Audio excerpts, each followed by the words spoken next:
Ah, que saudade do luar da minha terra, lá na serra prateando folhas secas pelo chão.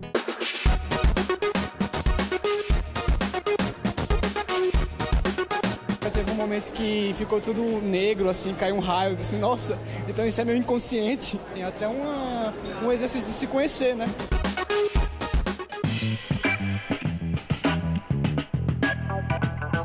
Nossa ideia, portanto, é entender que a escravidão fez parte da nossa história. O Brasil foi o último país das Américas a abolir a escravidão e aquele que mais recebeu africanos escravizados em todo o mundo moderno, de modo que não dá para apagar essa história. A intenção desses espetáculos todos e de tudo que tem me preocupado nesses últimos tempos é cultivar o amor pela diferença, cultivar o amor pela dialética e lutar contra todas as arrogâncias. E todo político que se apresenta com uma espada na mão, gritando que ele... Acho engraçado isso. Ele é a solução. Como é que alguém, diante de tamanhas dificuldades, pode dizer que ele é a solução?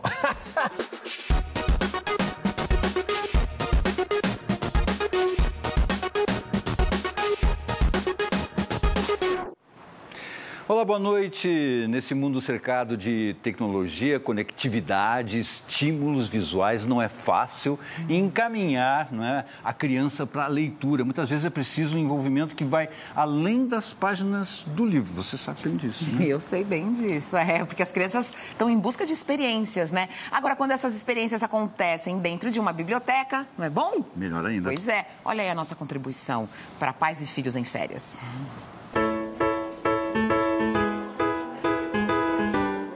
Maria Eduarda tá feliz. Chegou na Biblioteca Monteiro Lobato e viu que tinha muita coisa diferente. Decidiu aproveitar. Começou com uma transformação. Para quem ainda não adivinhou, que maquiagem é essa, Maria Eduarda? É da Emília.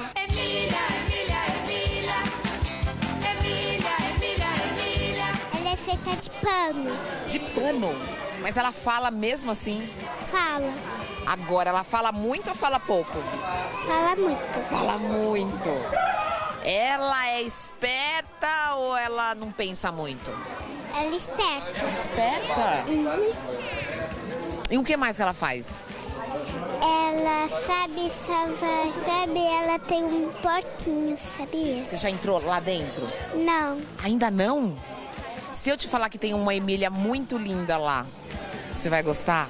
Sim. Para chegar no lugar onde os mais conhecidos personagens de Monteiro Lobato saltam dos livros, é preciso passar por um portal colorido e pirlim-pim-pim. O sítio do Pica-Pau Amarelo. A Maria Eduarda tá ainda mais feliz e a Monique faz questão de explicar tudinho. Quem é essa aqui? É a Emília. É a Emília? É. Quem é esse aqui? O super-herói que dá muitas travessuras.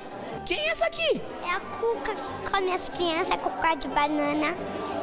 Esse é o? Esconde. Visconde. Ele é milho? É. Desses personagens, qual você gosta mais? Eu gosto de todos. A Emília, a Cuca e o Pedrinho. Eu gosto do Saci. Do Saci? Por que você gosta do Saci? Porque ele é engraçado. Ele é engraçado, né? Mas ele faz umas travessuras. Você é parecida com o Saci? Não sei.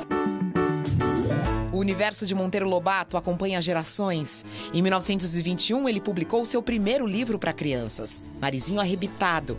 E o pioneiro na literatura infantil no país dá nome à primeira biblioteca do gênero no Brasil, que agora mostra para os visitantes, logo na entrada, um pouco da história do escritor paulista. Temos a linha do tempo, temos as cartas, temos livros assinados, objetos de interesse pessoal, esculturas, material valioso que estava pouco conhecido e pouco visível. Assim que este espaço, ele reorganiza este material, cria um espaço de leitura para as crianças e também dá uma vontade, dá um gostinho do que realmente se esconde nesta biblioteca de valioso. Montamos essa exposição que tem duas partes, uma parte que é Sítio do Pica-Pau Amarelo, bem lúdica, bem imersiva, e uma segunda parte que substitui substitui a antiga exposição de um modelo mais atual, mais dinâmico, mais vivo, que é onde a gente tem objetos do Monteiro Lobato, outros livros, porque a obra dele é muito mais do que o Sítio Pica-Pau Amarelo, para que as pessoas possam ter essa relação mais próxima, mais divertida com a obra e se sintam motivados a sair daqui, pegar os livros para ler de novo. E acho que é uma exposição que consideramos para as nossas crianças e para as crianças que estão dentro de nós. Melada de banana, bananada de goiaba, goiabada de marmelo. Vamos de música. A gente tem o prazer de receber aqui no estúdio um projeto que celebra a trajetória da nossa Inesita Barroso. O álbum Viola Perfumosa traz canções que ficaram conhecidas na voz da dama da música caipira, interpretadas por Luiz Coimbra, Selmar e Paulo Freire.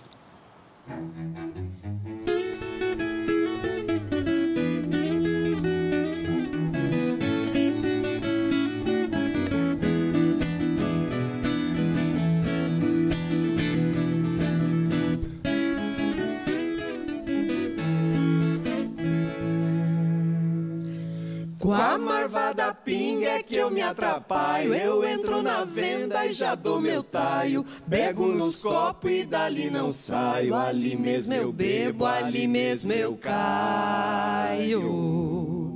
Só pra carregar é que eu dou trabalho. Oi lá.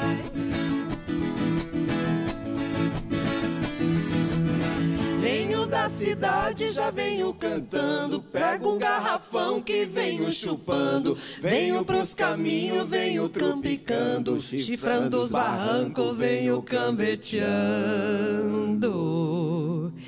E no lugar que eu caio, já fico roncando. Oi lá.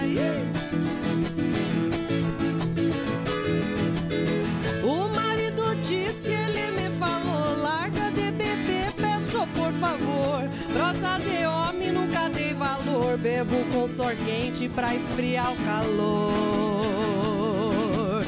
Se bebo de noite é pra fazer sua dor. Oi lá. Cada vez que eu caio, caio diferente. Me assou pra trás e caiu pra frente. Caiu devagar, caiu de repente. Vou ter currupio, vou diretamente. Mas sendo de pinga eu caio contente. Oi lá. Pego o garrafão e já balancei. Que é pra mal de ver se tá mesmo cheio. Não bebo de vez porque acho feio. No primeiro golpe chego em pé no meio. E o segundo trago é que eu desvazei. Oi lá. Ai, marvado. Eu bebo da pinga porque gosto dela. Eu bebo da branca, bebo da amarela. Bebo nos copos, bebo nas tigelas. Bebo temperada com cravo e canela. Seja qualquer tempo, vai pingar na goela. Oi lá.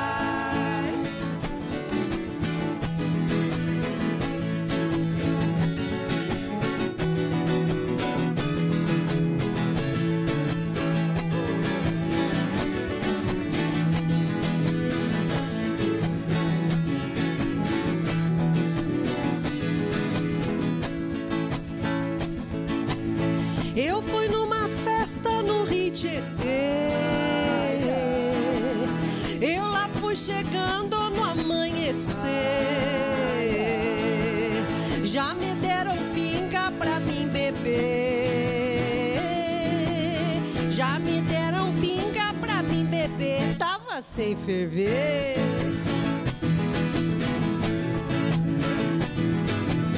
Eu bebi demais e fiquei mamada. Eu caí no chão e fiquei deitada.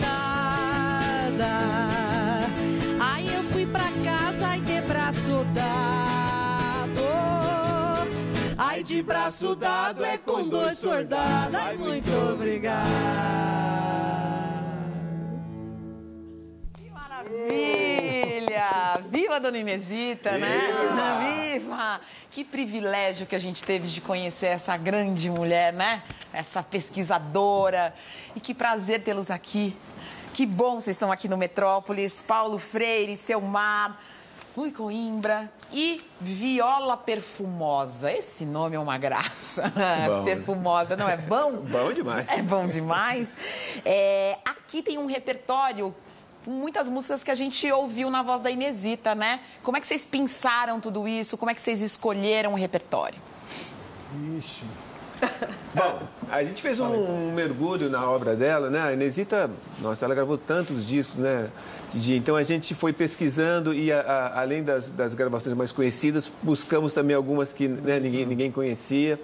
E a gente pegou os grandes sucessos dela, né?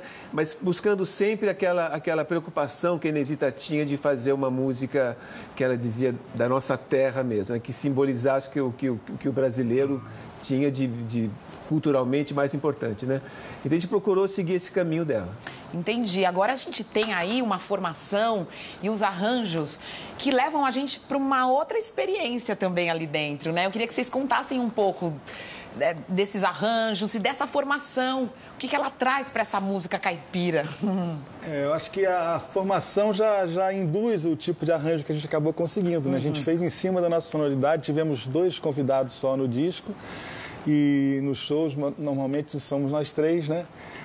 E a gente também, junto com o negócio da Inesita, da pesquisa dela, tem a pesquisa do Vila Lobos, de toda essa gente que já fazia isso, né? Quer dizer, a música erudita encontrando a música popular, achando uma música brasileira popular, mas com nobreza, com refinamento, com tudo que ela merece. Acho que essa é a nossa norte, assim, né? Tem essa sonoridade meio camerística, né? Meio camerística. Eu acho que é bonito, porque o cello traz muito isso para a música popular, né? Essa coisa lírica, desse lirismo.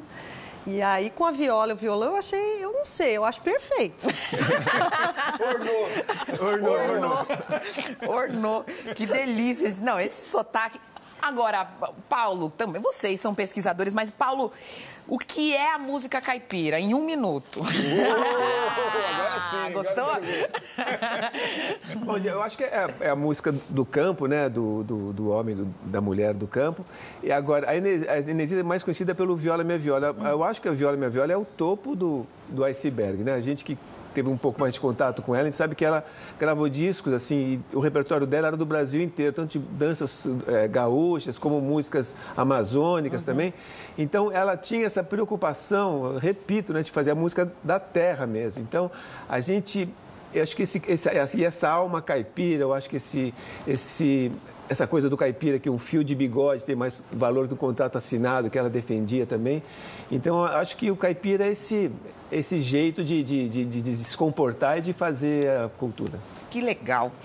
A gente tem umas imagens aqui da Dona Inesita. Vocês começaram com a Marvada Pinga, né? E a Marvada Pinga foi a primeira música caipira gravada por uma mulher, né? Eu vi isso num documentário que vocês ainda não viram, porque vai sair. Vamos ver. Em 1953 é a primeira gravação de uma música caipira por uma mulher. E aí esse documentário, que é dirigido pelo Hélio Goldstein, que é diretor também aqui do Metrópolis, é uma coprodução da TV Cultura com o Itaú Cultural, sai ainda esse ano. A gente pegou um trechinho da Inesita falando da história dela com a viola. Vamos ver? Bora. Eu nunca tinha visto uma viola de perto. Quando eu vi, foi paixão repentina. E eles tocavam e cantavam, mas nada de me deixar pegar na viola. Até que eu convenci né? Falei, deixa eu experimentar, eu toco violão. Tocava mal, né? Criança. Deixa eu ver como é que é. Aí eu peguei a viola e toquei. Adoraram. Mas você não vai tocar pra ninguém, porque é feio mulher tocar viola. É feio mulher tocar viola, né? Isso... Ela foi uma pioneira, né? Dona Inesita conseguiu colocar a mulher aí na música caipira, né? Ela tem um papel muito importante, não tem? Eu posso falar uns 40 minutos, vai ser uma... Olha, eu acho que não só na música caipira, né? A música do Brasil como um todo. O que eu percebi também durante a pesquisa é que ela ia para as festas populares do sul, do norte, do centro-oeste, do sudeste, além do que revelou compositores, que eu acho que para a época eram pouco conhecidos, né? Muitos compositores e compositoras também. Então, e tocava, né? Tinha essa presença também com o instrumento. Então, a mulher tocar o violão, que o violão ainda era um instrumento meio que... E a viola? Para ralé, não era uma coisa aceitada assim, ainda no meio do século passado ainda era assim, ainda mais para a mulher, né? A viola, então? O Renato Andrade, né, um grande violeiro, ele dizia o seguinte, que viola é que nem mortadela. Todo mundo gosta, mas tem vergonha de comer na frente dos outros. Se o Renato, né, que era um homem violeiro, assim, que ele, assim, nos anos 70, 80, assim, ele sentia muito isso, né? Imagina a Inesita nos anos 50, né, tocando viola, uma mulher tocando viola, uma mulher da, né, sociedade paulistana e tal. Então, eu acho que essa e ela, né, com aquela força, aquela beleza que ela tinha, então acho que ela impunha um mundo, né, para que as pessoas conseguissem enxergar esse mundo que ela estava querendo mostrar para todo mundo. Vamos ver mais algumas pessoas falando da Inesita. Bora! O marido me disse, ele me falou, largue de beber, peço por favor. Prosa de homem nunca dei valor, bebo com só quente pra esfriar o calor. O mundo sertanejo é o mundo mais machista que eu pude conviver. Ninguém furava esse mundo, ninguém cutucava. A Inesita não só ingressou, como também ela deu aulas de como devia se cantar e de que material devia ser aproveitado. Um belo legado pra gente, né? Para terminar aqui, eu queria que vocês falassem da experiência ou de um contato que vocês tiveram com a Inesita, uma história. O que ela deixa para você, hein, Paulo? Então, não sei, tem uma história assim, né, que o pessoal acha graça, que eu tinha acabado de fazer uma fita cassete, nem tinha dito nada, e mandei pro programa de rádio, né? Aí toca o telefone lá em casa, eu atendo, Paulo, assim, Inesita Barroso, quase caí para trás, falei, quem? Então, vem gravar o programa, eu fiquei tão atormentado, ela falou assim, atormentado não, eu fiquei tão assim, né, que ela falou assim, vem gravar aqui no rádio, né? Eu falei, mas como é que eu chego no rádio? Ela falou, você mora onde? Eu falei, em tal lugar, então você me espera na esquina da rua tal com a rua tal, eu com a minha violinha, minha fitinha cassete, ela passou de carro, me pegou e me trouxe para gravar na rádio. Ah, gente, aí vamos chorar todo mundo aqui. E que é isso? Alguém quer contar mais alguma coisa antes da gente tocar mais um? Eu estive uma vez no programa Viola Minha Viola, eu estava acabando de chegar em São Paulo, eu fui com um violeiro amigo meu, Miltinha Gilberto. Eu só me lembro daquela simpatia, daquele humor e daquela voz, né? E fiquei para sempre acompanhando essa mulher. E hoje em dia é a nossa musa, né? Nesse trabalho. E eu acho que ela... Espero que esteja seguindo aí com a gente. Eu acho que sim, né, Lui? Não é? Com certeza que está.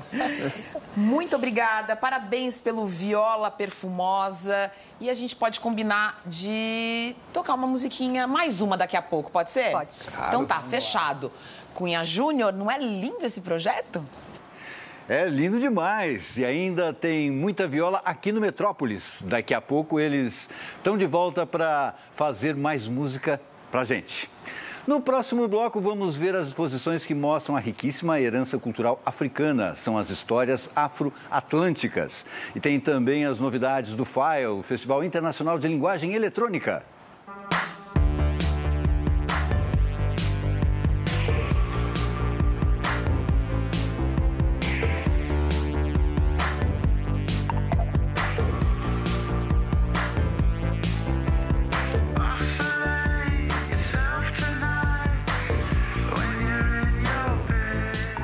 E começou o evento que une arte e tecnologia mais esperado do ano. O Festival Internacional de Linguagem Eletrônica reúne mais de 240 trabalhos de artistas de 38 países. E no mundo cada vez mais conectado, a edição deste ano propõe um desafio já no tema. O corpo é a mensagem.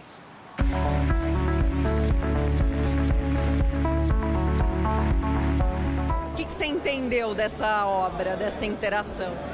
Eu entendi que tinha que ficar movendo de um jeito que você conseguisse sentir a estrutura e o seu corpo se mexendo junto, alinhado com o outro, que seria meu pai. É legal a interação de você poder fazer um movimento e estar preocupado com o outro. Bem legal, né?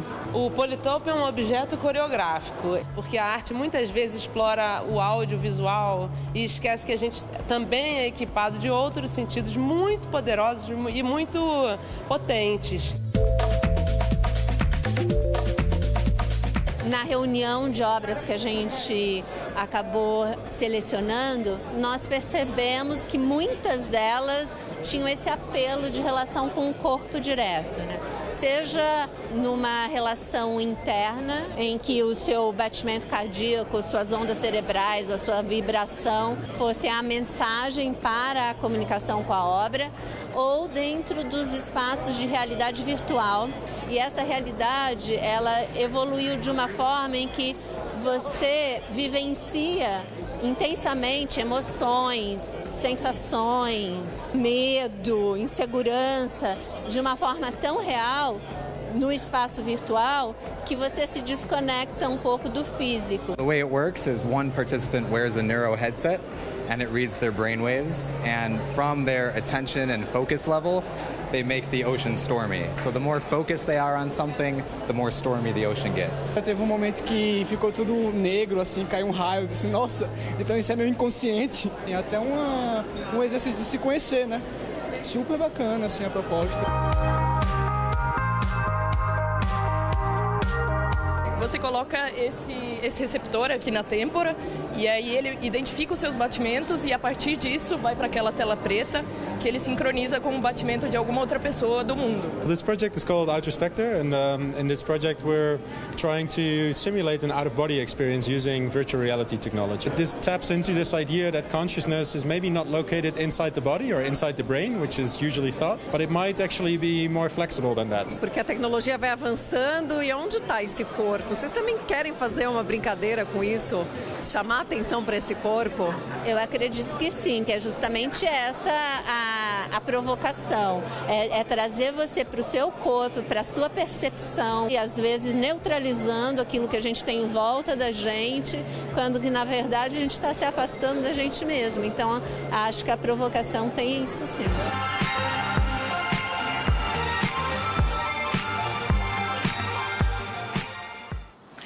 Histórias Afroatlânticas é o nome da grande exposição realizada pelo MASP e o Instituto Tomi Otaki. Grande mesmo. São cerca de 400 obras. Um panorama das múltiplas histórias trazidas com os povos africanos. Herança cultural, formação da sociedade e ativismo político dão o tom da mostra. Nós vamos começar no Instituto Tomi Otaki, que tem 2 núcleos: emancipações e ativismos e resistências.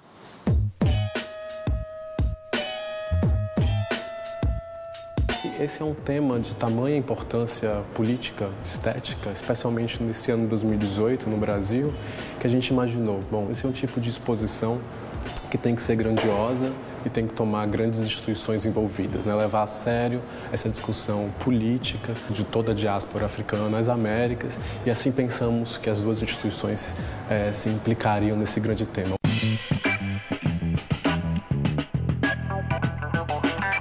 Nesse ano de 2018, completa-se 130 anos da abolição formal da escravatura, né? A abolição jurídica da escravatura no Brasil. Não há muito que se comemorar nessa data. Trata-se de uma lei bastante conservadora, que não deu condições sociais de inserção social aos ex-escravizados. A nossa ideia, portanto, é entender que a escravidão fez parte da nossa história. O Brasil foi o último país das Américas a abolir a escravidão e aquele que mais recebeu africanos escravizados em todo o mundo moderno, de modo que não dá para apagar essa história. A gente é contra a política do apagamento. A ideia é mostrar e mostrar de maneira crítica.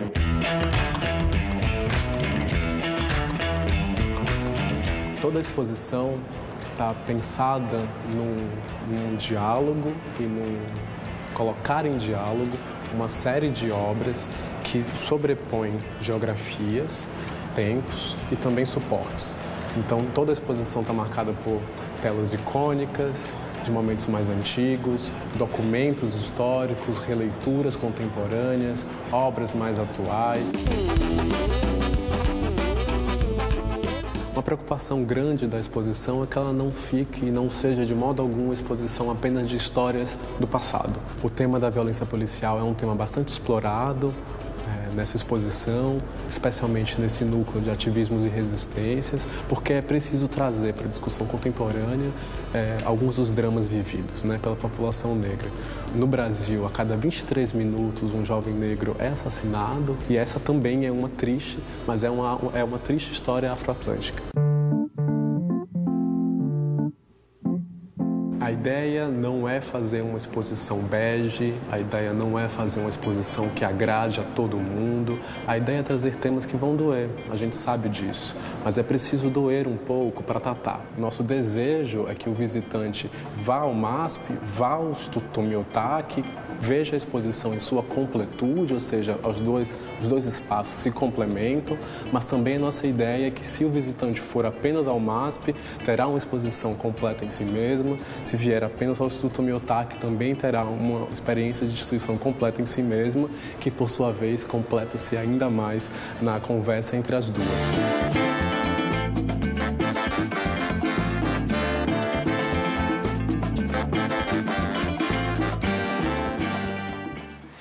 E nosso assunto ainda é a mega exposição Histórias Afro-Atlânticas, que reúne mais de 200 artistas de 3 continentes para recontar as narrativas da diáspora africana.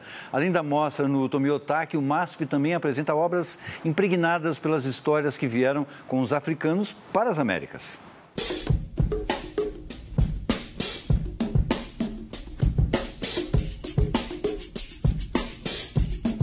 Essa exposição que nós estamos abrindo, ela parte da ideia de que as histórias dessa imensa diáspora, que tirou 12 milhões de africanos e africanas do seu território, criou histórias transatlânticas. Nós vamos trazer imagens da época do sistema escravocrata, mas como elas vêm sendo relidas mais recentemente. Essa é uma questão muito importante, ou seja, não apagar o que foi o passado, mas de alguma maneira voltar ao passado de maneira reelaborada, a partir de uma reflexão que mostre como o nosso presente está lotado de passado.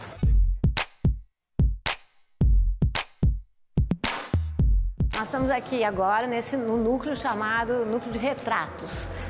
Trata-se de uma pinacoteca com personagens negros, alguns conhecemos quem são, outros anônimos, mas todos de alguma maneira tomam parte dessa história transatlântica. 2 obras muito importantes que fazem parte desse núcleo são de autoria do Albert Eckhout. E o que é interessante em primeiro lugar é como o Eckhout tenta europeizar os trópicos brasileiros. Por exemplo, no caso da negra, ela tem uma saia que seria a cã, carrega um cesto que deve ter inspiração em Angola, e no fundo, logo abaixo, ele mostra uma série de negros trabalhando como se fosse um detalhe, e hoje a maioria das interpretações dizem que é o primeiro quilombo representado, que teria sido feito pelo holandês Albert Eckhout.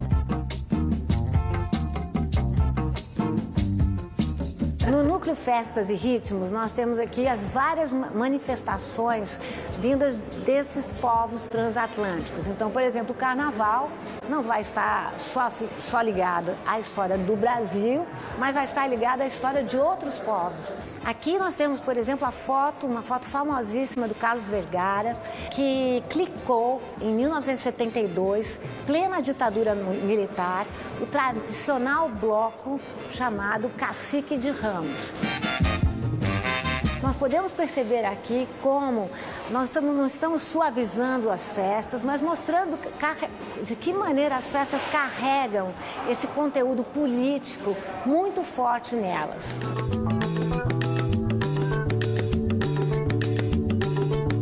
Mapas e imagens tratam dessa geografia totalmente diferente, totalmente porosa, transitória, que o tráfico negreiro acabou criando. Essa obra é uma obra de 2017, chamada A Permanência das Estruturas. Basicamente o que nós temos aqui é a ideia de como no Brasil as coisas às vezes mudam, mas no que se refere à questão racial, elas permanecem. Permanece o racismo estrutural.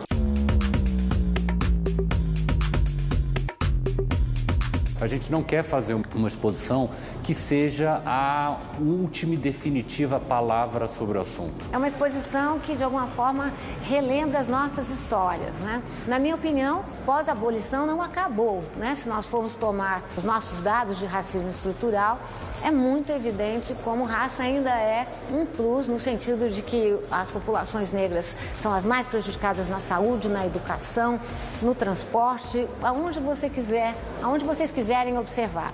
Nessa exposição, esse tema é muito forte. Enfim, acho que o público vai ter que repensar na sua própria história.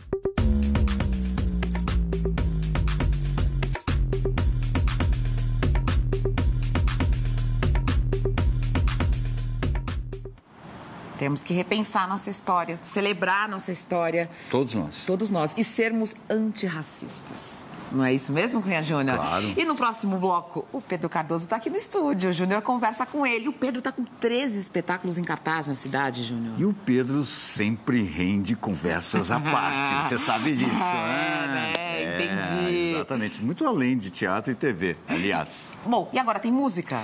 É exatamente conforme prometido, mais uma canção do repertório de Inesita Barroso, interpretado pelo Paulo Freire, Seu Mar e Luli Coimbra.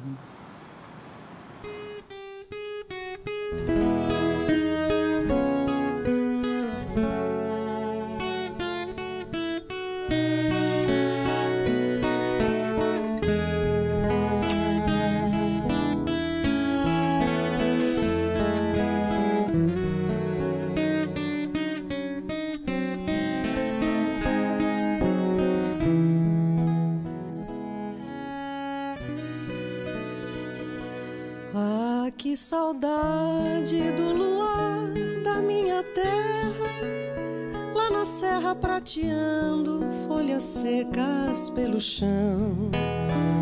Este luar, cada cidade tão escuro, não tem aquela saudade do luar do meu sertão. Se a lua nasce por detrás da verde mata, mas parece um sol de prata prateando a solidão. E a gente pega na viola que ponteia, e a canção é a lua cheia nos nascer no coração. Não há, ó gente, ó não, luar como esse do sertão. Não há, ó gente, ó não, luar como esse do sertão. Coisa mais bela nesse mundo não existe do que ouvir um galo triste no sertão se faz luar. Parece até que a alma da lua é que descansa, escondida na garganta desse galo a soluçar.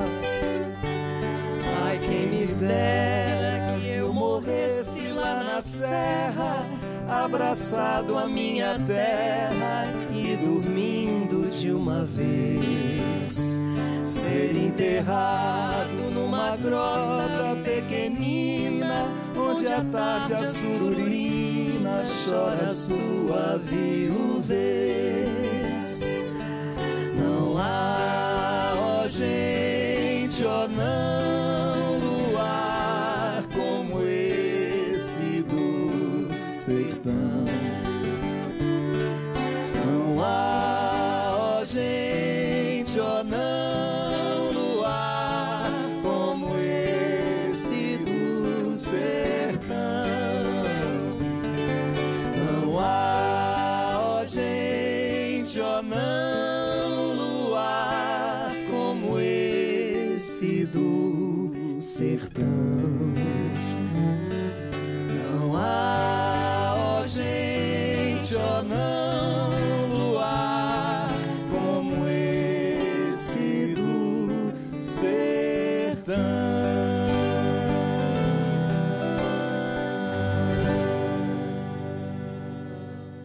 ator Pedro Cardoso está no Brasil para uma temporada com 3 espetáculos, o monólogo, o alto-falante e o One Way. Esta noite se improvisa, já tinham sido apresentados por aqui. E para as crianças de todas as idades, ele traz o inédito Nem Sim Nem Não, uma peça de teatro infantil que ninguém pediu. Nestes 2 últimos, o Pedro divide o palco com a Graziella Moreto. Boa noite, Pedro. Boa noite, tudo bom? Tá tudo certo que eu falei? Tá. Tá. Eu tava lendo ali. Você tá trabalhando pra caramba, hein? Você só descansa 2 dias por semana? Não, é porque tem pouco tempo no Brasil, né? Aí quando venho dá vontade de aproveitar bem o trabalho e tal. Claro. Tô pobre também. Não é todo mundo que trabalha porque precisa, né? Tem gente que trabalha porque gosta. Não tem. Não tem? Me diga alguém. Não tem. Não tem. Não um trabalho assim regular.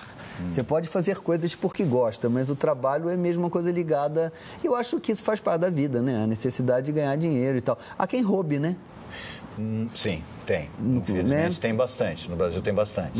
Agora me diz, essa peça infantil Nem Sim Nem Não, por que ela surgiu agora? É a primeira vez que você trabalha... Quer dizer, como você costuma falar, se é para crianças, é para todo mundo. Claro. Né? Não, eu já tinha feito teatro para crianças, para todo mundo, quando era mais novo. Eu tinha feito um cordel, que eu adorava, o Pavão Misterioso. Mas a gente, eu e Graziella, muito assustados com a mal educação de alguns adultos, ficamos pensando que existe alguma coisa que tem que ser dita para a pessoa antes dela ser irrecuperável, digamos assim. Antes que se torne um adulto intransigente, é preciso conversar com as crianças e com os pais, por isso é que a peça é para todo mundo, que educam as crianças, que há uma ponderação eternamente que tem que ser feita entre o sim e o não. Não há um não absoluto, nem um sim absoluto. A pergunta para a qual a resposta é não ou sim é uma pergunta que nunca deve ter uma resposta definitiva.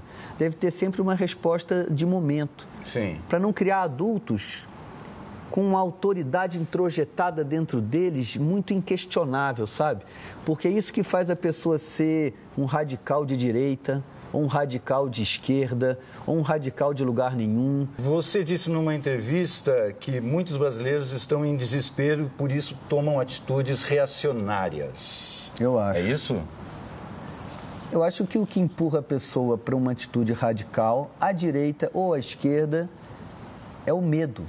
O medo do convívio com a diferença. O convívio com a diferença ele não é uma ideia teórica. Ele é uma prática e ele não é necessariamente prazeroso. Ele é difícil, mas ele tem que ser desejado, porque nós somos diferentes. Não há mesmo uma hegemonia dos caminhos que a humanidade deve traçar. Eu, por exemplo, estou morando em Portugal e lá eu faço a coleta do meu próprio lixo, porque nos países europeus os serviços domésticos são muito menores do que no Brasil. Então, eu lá em Portugal faço muito mais serviços domésticos do que fazia aqui. E, por exemplo, lido com o meu próprio lixo. E tomei consciência do problema do plástico, que é um problema gravíssimo. Mas os industriais, os empresários que fazem embalagens de plástico devem discordar de mim, porque continuam fazendo embalagens de plástico. E eu tenho que me entender com essas pessoas. Eu não posso querer eliminar essas pessoas do panorama, porque eles estão aí.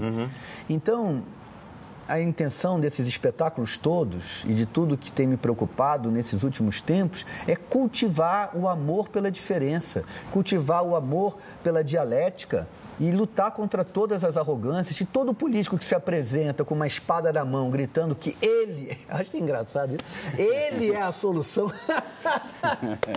Como é que alguém, diante de tamanhas dificuldades, pode dizer que ele é a solução? Nem Jesus. Aliás, outra pessoa, coitada de quem se usa muito a palavra em vão. Diga, Pedro. Você está há 3 anos em Portugal. Você faz teatro em Portugal? Faço teatro em Portugal. Você representou essas peças em Portugal? O One Way e o alto-falante, sim. O Nem Sim Nem Não, ainda não.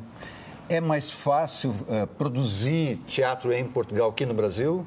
Assim, fazer montagem? Não, dificuldades diferentes. O Brasil é realmente um país rico, sabe? Quando a gente vai morar fora, é que a gente sente que o Brasil tem uma economia mesmo muito poderosa. Então, se uma peça vai bem aqui, se você dá a sorte de cair no gosto do público e dá a sorte também do país não passar por nenhum tumulto, a economia do teatro no Brasil é muito poderosa. Você pode eventualmente ganhar um bom dinheiro no teatro aqui. Lá em Lisboa, pelo menos, há atividade teatral muito intensa, mas o vínculo da atividade com a população não é tão intenso como é aqui no Brasil. Então, são outras dificuldades de outra natureza. E também os teatros têm muita subvenção, o que é uma faca de dois gumes, né? Porque a subvenção realmente, ela pode produzir um artista desinteressado do resultado. Um artista envolvido demais nas suas próprias questões, sem se perguntar se estas questões interessam ao público, sabe? E a minha vida toda é tentar ouvir o que o público quer que eu diga. Eu acho que o artista não é um fundador inaugural do seu assunto. O artista, pelo contrário, ele tenta fazer uma tradução daquilo que o público já sabe, mas ainda não deu uma expressão definida, entende? Quero saber se você concorda aqui. Segundo pesquisas, 62% dos jovens brasileiros concordam com o Tom Jobim e acham que a única saída do Brasil é o aeroporto. Não, isso é Você concorda ou não? Não, eu acho isso um grito de desespero, entende? Isso é igual um namoro que você se chateia com a pessoa e fala, então quero terminar. Mas o que você quer é continuar. Todo mundo que fala isso é porque, na verdade, quer que o Brasil mude, quer que o Brasil volte para as mãos do povo. Quer dizer, volte não, vá pela primeira vez. A classe política brasileira se tornou uma espécie de aristocracia. Eles ocuparam o poder em proveito próprio e roubaram o país, a população. Nós estamos sem país para viver. É a totalidade do sistema político. Todos os partidos se corromperam de uma maneira inacreditável. Partidos como o PSDB, como o próprio PT, que tiveram na sua origem fundadores, pessoas da maior respeitabilidade. Há algo no sistema político brasileiro que favorece a deturpação destes partidos. Porque eu falei do PSDB e do PT, poderia ter falado do PSB, do PSOL, porque são partidos que tiveram alguma identidade ideológica na sua fundação, enquanto que os outros são partidos mesmo de ocasião, apenas para reunir grupos de bandidos, grupos de pessoas com interesse comum. Mas mesmo estes que tiveram identidade ideológica não sobreviveram ao sistema político. Tiveram que se abrir para a entrada de um número enorme de pessoas. Tem uma questão de representatividade. Pedro, você está então com só relembrando. Tá.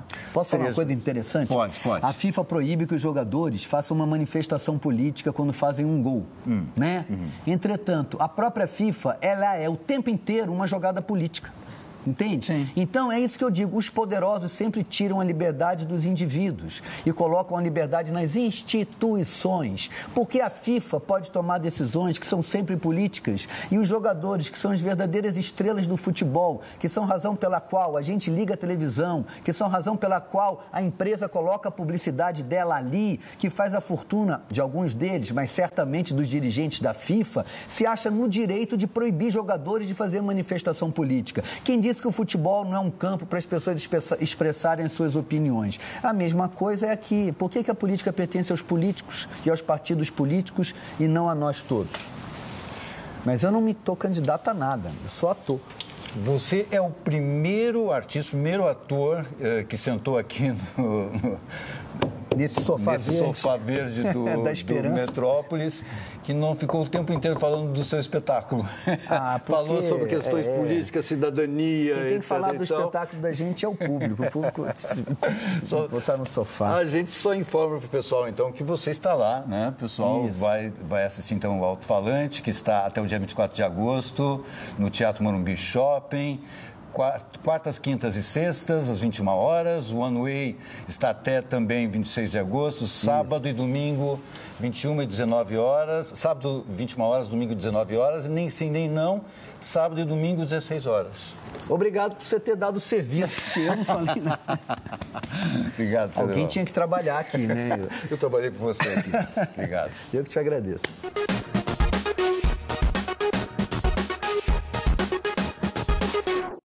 Agora o Metrópolis também abre espaço para falar da Rússia, mas não da Copa do Mundo. Aí assunto para o Cartão Verde. Nosso colaborador Caetano Vilela separou alguns livros do escritor britânico Simon Montefiore, especializado na história russa. Simon Sebag Montefiore é um autor inglês especializado em biografias. Quando a gente fala em biografia, a gente pensa logo em pessoas famosas. Mas Montefiore também fez a biografia de uma cidade, e não é qualquer cidade.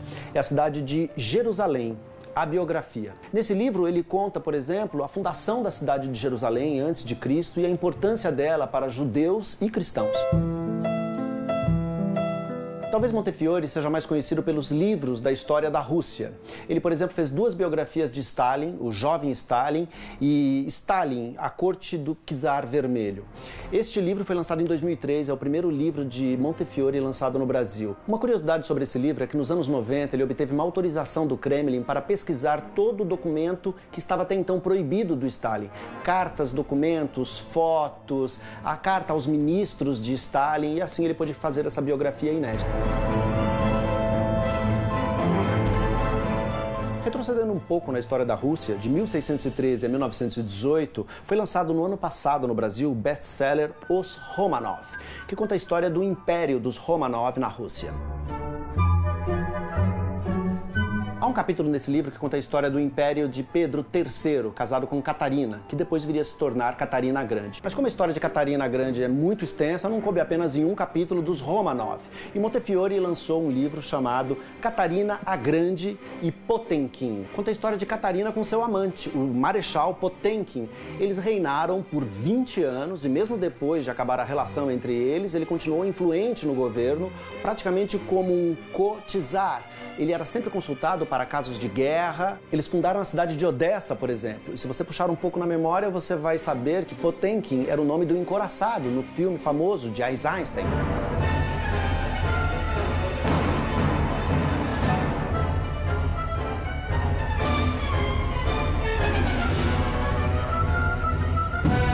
Simon Montefiore é destaque internacional da próxima Flip. Ele participa de uma mesa cujo nome é A Alcova do Poder. E de alcova e de poder, pensando nesses 2 livros, ele entende.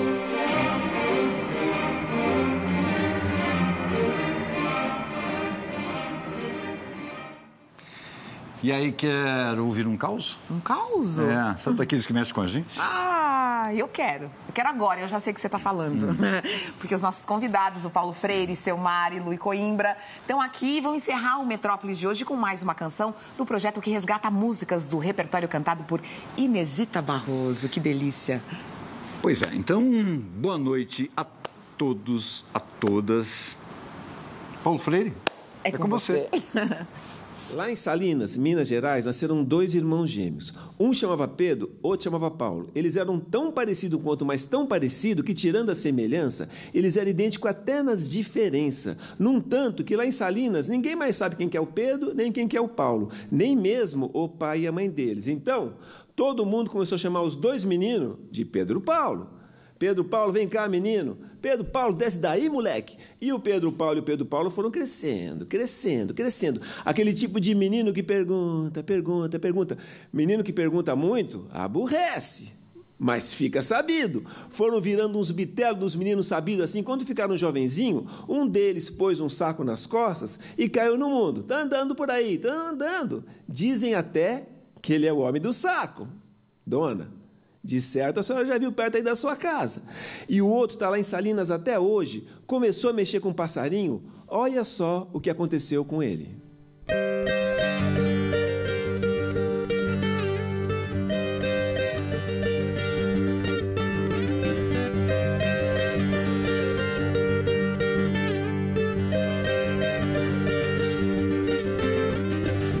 Um dia, Pedro Paulo descobriu que passarinho só voa por conta das asas que eles têm, que faz eles ficar mais leve que o vento.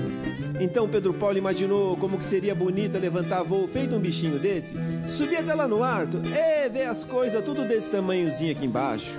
Moço, dona, imagina só, a casa de Ramiro das Dentaduras, a venda de Luizinho, a igrejinha.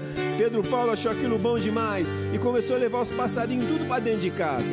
Ia criando eles tudo solto, colibri, sanhaço, beija-flor, bem-te-vi, até que uma noite, ai, ai, ai, vai ouvindo.